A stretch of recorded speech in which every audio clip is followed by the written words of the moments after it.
নমস্কার YouTube channel বন্ধুরা, আমার চ্যানেলটা যারা দেখে থাকেন নিশ্চয়ই উপকারে হলে আবার নিশ্চয়ই দেখবেন।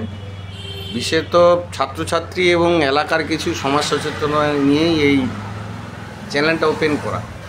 তো আজকের আলোচনার বিষয় নবম শ্রেণীর ষষ্ঠ অধ্যায় থেকে 1 নাম্বার সহ কয়েকটা প্রশ্ন নিয়ে আলাপ আলোচনা। তবে আগের ভিডিওগুলোতে চ্যানেলগুলোতে আমি উত্তর বলি না, শুধু প্রশ্ন বলেছি। এখনই কিন্তু আমি উত্তর বলার চেষ্টা করব, ভিডিও আবার বেশি সময় তো ধরে করা যায় না। তো ষষ্ঠ অধ্যায়ে রয়েছে দ্বিতীয় বিশ্বযুদ্ধ, তারপর 1 নম্বরের প্রশ্নগুলোই আলোচনা করছি।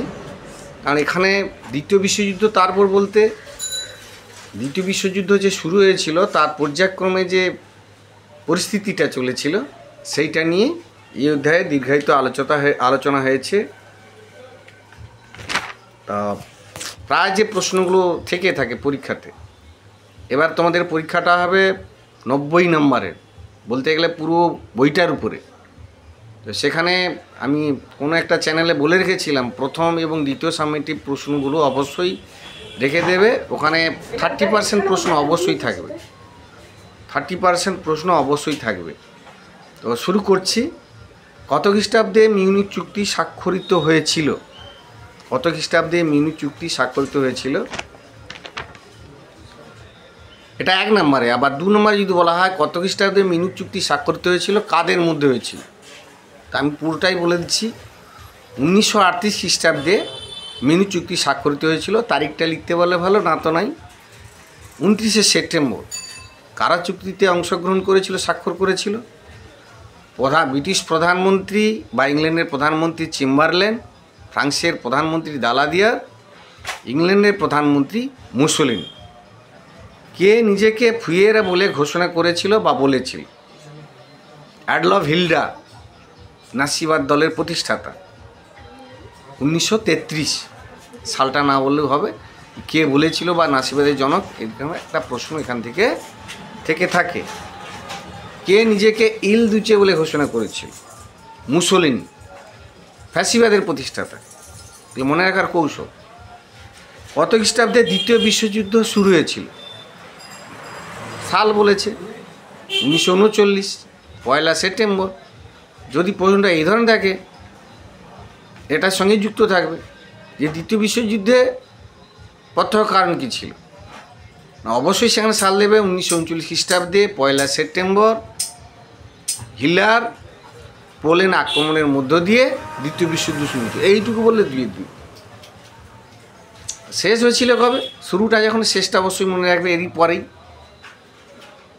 না, 1945 খ্রিস্টাব্দে 7ই মে জার্মানি মিত্রশক্তির কাছে নত স্বীকার করলে। শুরুটা তাহলে কত? 1939, শেষ হয়েছিল 1945। জার্মানি মিত্রশক্তির কাছে আত্মসমর্পণ করলে। হলো কত খ্রিস্টাব্দে আমেরিকা দ্বিতীয় বিশ্বযুদ্ধে অংশগ্রহণ করেছিল? কেন করেছিল পরে যাচ্ছে। কত খ্রিস্টাব্দে আমেরিকা দ্বিতীয় বিশ্বযুদ্ধে অংশগ্রহণ করেছিল? না, 1939 খ্রিস্টাব্দ, ভুল হয়ে গেল। 1941 খ্রিস্টাব্দে 7ই ডিসেম্বর। 1941 খ্রিস্টাব্দে 7ই ডিসেম্বর আমেরিকা এতদিন নীরব ছিল, 39-এ শুরু হয়েছিল, 41-এ অংশগ্রহণ করলো। কারণটা কি? না, আমেরিকার বাণিজ্য বন্দর পার্ল হারবারে যখন জাপান বোমা নিক্ষেপ করে আঁতে বা স্বার্থে ঘা লাগার ফলে, তখন কিন্তু আমেরিকা যুদ্ধে অংশগ্রহণ করল। সালটা কত? 1941। কারণটা কি? না, আমেরিকার যে বাণিজ্য বন্দর, একটা গুরুত্বপূর্ণ বন্দর পার্ল হারবারে যখন জাপান বোমা নিক্ষেপ করে, তখন। মেইন ক্যাব গ্রন্থটি কার লেখা? মেইন ক্যাব গ্রন্থটি কার লেখা? Adolf Hitler.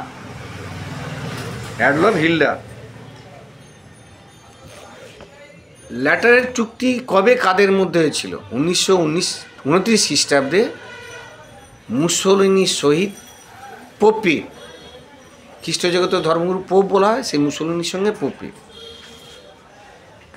ইতালি কত খ্রিস্টাব্দে জাতিসংঘের সদস্যপদ ত্যাগ করেছিল? ইতালি কত খ্রিস্টাব্দে জাতিসংঘের সদস্যপদ ত্যাগ করেছিল? 1937। প্রত্যেকের স্বার্থে আঘাত লাগার ফলেই কিন্তু যে শান্তি নির্বিঘ্নে মীমাংসা করা একটা যে আন্তর্জাতিক ক্ষেত্রে যে জাতিসংঘ গড়ে উঠেছিল প্রথম বিশ্বযুদ্ধের পরবর্তীকালে, সব স্বার্থে ঘা লাগতে সরে পড়ছে। জাপান কবে? না 1933। জার্মানি 1933। কোন যুদ্ধকে দ্বিতীয় বিশ্বযুদ্ধের মহড়া বলা হয়? রিহার্সেল। কোন যুদ্ধকে দ্বিতীয় বিশ্বযুদ্ধের মহড়া বলা হয়? স্পেনের গৃহযুদ্ধ 1934।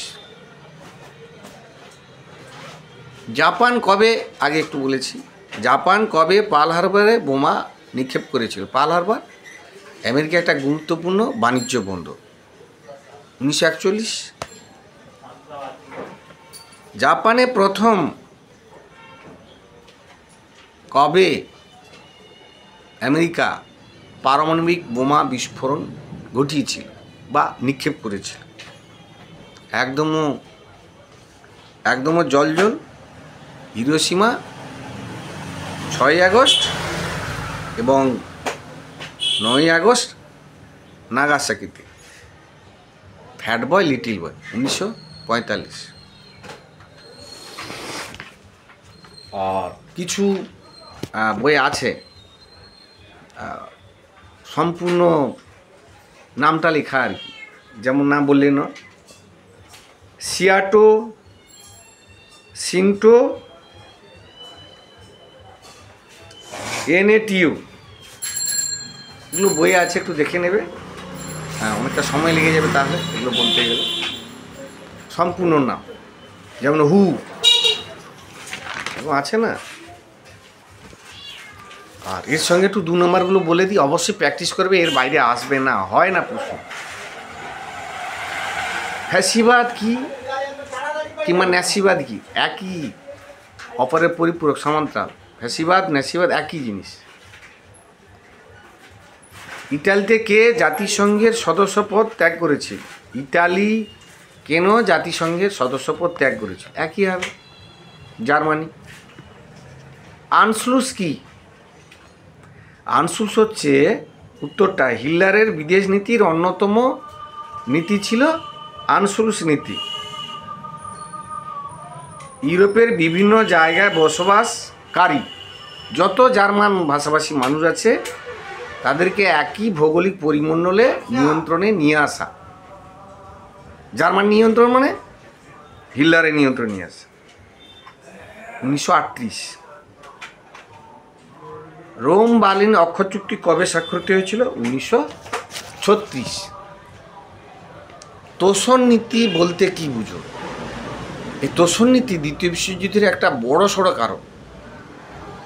স্পেনের গৃহযুদ্ধে ইংল্যান্ড ফ্রান্স নীরব থেকে যাও এবং মুসোলিনির সেখানে একাধিপত্য জার্মানির রাজনৈতিক কৌশলে বাধা না দেওয়া,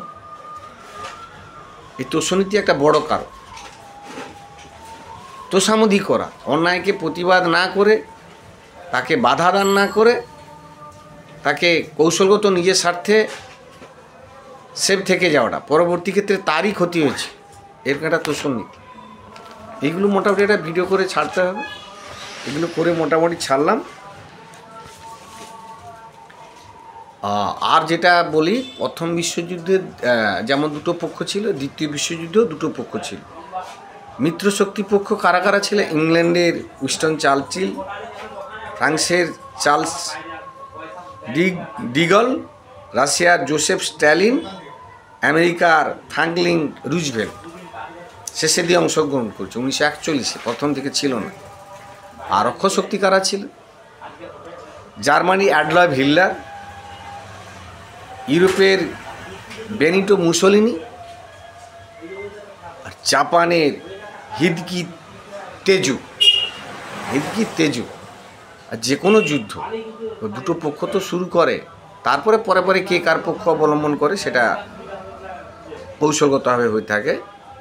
এইগুলো নিয়ে মোটামুটি 10 মিনিট একটা ভিডিও করলাম বন্ধু ছাত্র।